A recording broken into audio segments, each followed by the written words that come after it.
News Tamil நேயர்களுக்கு என்னுடைய பணிவான வணக்கம். எங்கிருந்து ஆரம்பிக்கிறது, எப்படி ஆரம்பிக்கிறது?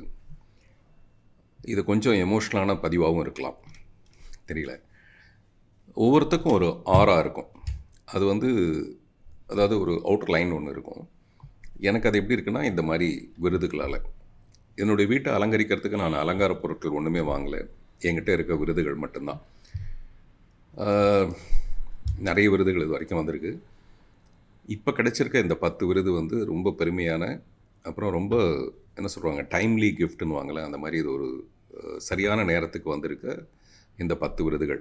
ஒரு பெரிய வெற்றி படத்தை கொடுத்துட்டு தான் மறுபடியும் வேறு யார் கூட சேர்ந்து படம் பண்ணலாங்கிற லெவலுக்கு மனசில் கொஞ்சம் சங்கடங்கள் இருக்கிற நேரத்தில் இந்த விருது என்னை ரொம்ப உற்சாகப்படுத்தியிருக்கு, ஊக்கப்படுத்தியிருக்கு. ஒன்றும் இல்லை, 10 விருதுகள். மாவீரன் கிட்டு அந்த படத்தில் ஒரு சிறந்த குணச்சித்திர நடிகருக்கான விருது. அதுக்குரிய நன்றி இயக்குனர் திரு சுசீந்திரன் அவர்களுக்கு. ஒத்த செருப்பு என் மனசுக்கு நெருக்கமான விருது கொடுக்கலன்னா நான் சண்டைக்கு போகிறேன் எல்லாரும் சொல்லக்கூடிய அந்த படத்துக்கு 4 விருது கிடச்சிருக்கு. சிறந்த படம் 2வது பரிசு, அதுக்கப்புறம் சிறந்த நடிகர், சிறந்த இயக்குனர், அப்புறம் சிறந்த எடிட்டர் சுதர்சன், இப்படி ஒரு 4 விருதுகள் கிடச்சிருக்கு. தமிழக முதல்வர் அவர்களுக்கு என்னுடைய மனப்பூர்வமான மனம் கூப்பிய நன்றி.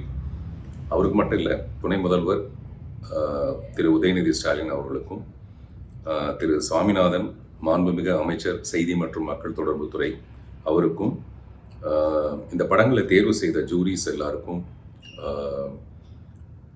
மற்ற இதுக்கு ஒத்துழைப்பாக இருந்த எல்லாருக்கும் என்னுடைய மனப்பூர்வமான நன்றி. நியூஸ் தமிழ் நேயர்களுக்கு என்னுடைய நன்றியும் வணக்கமும்.